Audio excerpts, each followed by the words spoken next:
YouTube! What's going on, everybody? Raptor Gaming here, bringing you an updated branded Blue Eyes deck profile. Hopefully you guys enjoy. I've been working on this deck quite a bit. It recently took 3rd place and then 6th place at the last couple locals I went to. But yeah, anyways, hopefully you guys enjoy. I have an updated list for when the new Dragon Master Knight fusion comes out, so stay tuned for that. Hopefully you guys enjoyed my friend Jake's branded Red Eyes deck profile that just came out not too long ago. And yeah, I figure we'll do the Blue Eyes version update. And without further ado, we'll just go ahead and get started. Don't forget to like, comment, subscribe, and let me know what your guys' thoughts are. If there's anything, you know, that you guys could recommend, suggest, you know, that you'd like to see in the deck. So, or any other deck profiles. So I wouldn't be opposed to that either. Anyways, start off, we're playing 1 copy of the Blue Eyes White Dragon. Favorite card in all of Yu-Gi-Oh! Even artwork and rarity included. But yeah, ultimately, there's a lot of cool, nifty little things that you can do, and you don't have to play 2 to 3 copies of it anymore, unless you want to go for more of a pure build. One alternative, which could get cut, honestly, but it is still kind of nice to have, so I'd say just 1 and 1.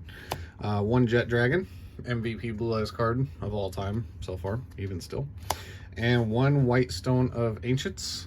Just being able to special summon a Blue Eyes out of your deck or banish to recycle is pretty freaking amazing. So that is it for the little kind of Blue Eyes engine. 1 Chaos Dragon Levianeer. This card being able to either pop 2, shuffle back a card into your opponent's hand, or special summon a monster out of the grave, depending on what you banish, is pretty nice. We are playing a small Bestial package, 1 Lubellion, 1 Magnemite, 1 Drewswarm. I don't feel like Bestials are super, super necessary in this format, being a kind of a fire format, but still flows with our deck very, very well. And we don't necessarily need them to be DD Crows to gain nice effects. So, next, triple copies of Al Fallen of Valdez. Need to play 3. You burn through this very, very fast, very, very quick. So, yes, highly recommend 3. Next, we play 2 copies of Aluber. I am going back and forth between 1 and 2. So don't be surprised if this gets cut back down to 2, or 1, sorry. But so far we're going to try 2 and see how that goes. It's kind of a more recent change I've made. Being able to search branded fusion is always nice, but not necessary, but very nice nonetheless. Anyway, 3 copies of Blazing Cartesia. This is, in my opinion, the heart and soul of the deck. Being able to quick effect fuse during either player's turn. She can special summon herself out. She is a level 4 light tuner, which kind of comes up sometimes. And all around, just a very, very, very solid card. And being able to recycle herself back at the end phase if a fusion monster is sent to grave. It is pretty freaking insane. So, next, 1 Dark Magician. Obviously, we're playing the Dragoon, Dragoon guy. So, gotta play Dark Magician. Plus, I think it's kind of nice being able to fit Dark Magician and Blue Eyes White Dragon into a deck. It's kind of fun. So, next we're playing 1 Danger Bigfoot. So I will explain this when we get to the extra deck, but being able to special summon a monster, draw a card is kind of nice, or pop, and it just kind of helps all around. You can fuse it away for Grange and Cartesia. It is a dark. So, there is that. For the hand traps, we're playing triple copies of Ash Blossom. Being able to hit every single deck in Yu-Gi-Oh! Is still very, very relevant. And sometimes Ash Blossom can just shut decks down. So, definitely highly recommend Ash. And then we're trying 2 copies of Veiler. I started testing Veiler at 1, and I really, really like it, so I'm kind of bumping it up to 2. I think 3 would be a little too much, but Effect Veiler is really nice because it helps get your Bestials going. And it's not once per turn, so you can just keep Effect Veiling your opponent. So, I mean, if you want to play 3, go for it. I just think it'd be a little heavy, but... next off, we're actually already on to the spells. 1 Melody of Awakening Dragon. Searching all your Blue Eyes stuff or your Chaos Dragon Levianeer is pretty great. In the new Dragon Master Knight update build, new fusion support. We'll probably be playing more of this, but for now, just one. Next, I'm playing one copy of Thrust and Talents. You could bump up Thrust if you're going to bump any of these up, but I honestly like the ratio the way it is, because sometimes these can be kind of cloggy, even at just one-ofs. So Thrust being able to grab pretty much any spell or trap in this deck, super strong. Talents, you know, draw 2, take control, or look at your opponent's hand. That's pretty freaking solid, no matter what scenario you're in. So, highly recommend at least one of those. Board breakers, we're playing Dark Hole and Harpy's Feather Duster. So, Dark Hole, I almost got Ibly locked, and the only way really out of it quickly is to tribute summon for a Bystial. So, if you don't have those, you're a little sad. Plus, Thrust can grab Dark Hole or Harpy's Feather Duster for you. So, it's kind of like you play 2 copies, and then Duster is just kind of an MVP, being able to blow up back row. This deck still doesn't really like back row that much. So, next, for the MVP of the deck, triple copies of Branded Fusion, and we'll just throw in the one branded opening here. Like I said, Aluber works with one Aluber and one opening. I'm just recently trying 2 just to help kind of a little bit more consistency for Branded Fusion. But this deck is very like okay with, you know, playing, you know, like obviously most people ash this, so it's usually okay to play through. So is what I'm trying to say. So if you don't see the Branded Fusion, it's not the end of the world. It's just pretty strong to see, obviously. So next we are playing triple copies of Fusion Deployment. This card can get Cartesia, Albez, Dark Magician, Blue Eyes White Dragon. So this is a very, very powerful card, and depending on what situation your hand looks like, you can do a lot of cool little things with this card. So pretty much adds consistency to all those little mini engines. Lastly, I'm playing one copy in a Dear Servant. This is mainly to just help keep recurring your Albezes, you know, kind of recycle them a little bit. It could go either way. You could cut it, you don't have to play it. You could play it up to like 2 or 3 if you want to. I would probably change a few things in the extra deck if you're going to up this, but all in all, I found it's just tends to be a little kind of on the slower side. Plus you need your extra deck, so activating it last sometimes isn't really an option. So next, for the traps, I'm playing triple copies of Infinite Impermanence. This card is essentially Veiler, but in my opinion just a little bit better, you know, because it's got kind of different options. I can hold it going second. I can use it to just break boards potentially if I don't want to shotgun it, or I can set it. It can negate a whole column, which surprisingly people still forget, or you can play around like set cards. So really, really strong. And lastly, to round off the 40 count, we are playing Schism. We are playing a window package, so Grange is an excellent turbo to get that card going. So that's why we play it. Moving on to the extra deck, we will start off with Synchro Monsters. I play one Chaos Angel. Chaos Angel is usually made off of any level 4 and a Bystial. So being able to target, banish a card, and then potentially have unaffected by activated monster effects, and monsters you control cannot be destroyed by battle, using like Cartesia. It's kind of a nice backup plan, especially under like D-Barrier. So kind of recommend this just as kind of a backup plan, just in case it does come up quite a bit. One Lilith, this is kind of your your tag out target for Grange. You could play Corderus if you want to, but I play Lilith, and it seems to be really, really strong, being a hard or a permanent negate for the turn, and then increasing all the attack of all the other monsters in the field by 500 permanently is really, really strong. Next, we play 2 copies of Mirror Jade. it's obviously strong, but I'm still kind of on the fence on whether it's necessary or not to play 2. But so far, I'm kind of liking it better at 2. So I would say play it at 2.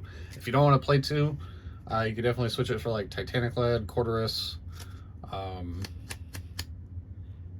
yeah, other stuff, whatever you prefer, I guess, at that point. But I really like 2 so far.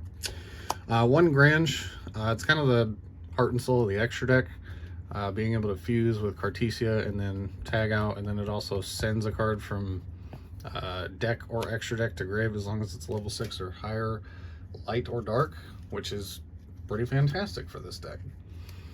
And then we were playing 1 copy of Albillinitis. You never know when you're going to go against a dragon deck to contact fuse, but ultimately this is more for like a Mirror Jade send to get a fusion spell at the end phase, or even a Grange send. More often than not, I find myself searching fusion spells with it to kind of help recur my hand and build myself back up for next turn. 1 Rinbrum, which is also why we play the Danger Bigfoot.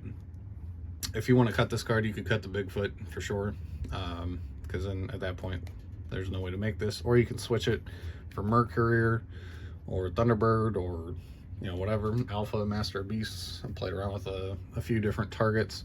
I like Bigfoot just because it's a little bit more universal as far as like it could potentially get me a draw, it could potentially be a body, it could potentially pop something. To where Mercourier, if I don't have a fusion on board, is just kind of dead unless it gets banished. But you know, that's neither here nor there. So I didn't really care for Mercourier when I tested it, so I took it out. 1 Masquerade. This thing came in clutch in testing recently, so I was side decking it just to be like a time card, and then ended up burning my boy Jake a lot, pretty much for game. So I highly recommend playing at least 1 of these. I don't even feel like you need more than 1, just 1, because 1 is just enough. Next, we play the 1 Dragoon, because it's Dragoon. It's still a problematic boss monster that a lot of people don't like to deal with. 1 Blue Eyes Tyrant Dragon, can attack everything unaffected by traps, can recycle your traps. So that is why Tyrant is in the deck, and it's very easy to make with just Blue Eyes White Dragon, which alternative could potentially be if summoned properly, and then 1 Dragon Monster. So really easy to make, level 8, so you can make it with most branded fusions. So not to mention, if you do play the next card, Sanctifier, you could potentially special summon a Blue Eyes to your opponent's side of the field, Albus to your side, still make it. So found myself doing that quite a few times. And if this card gets hit, which a lot of people are calling for, definitely recommend switching it for like probably Quarterus if you haven't already, or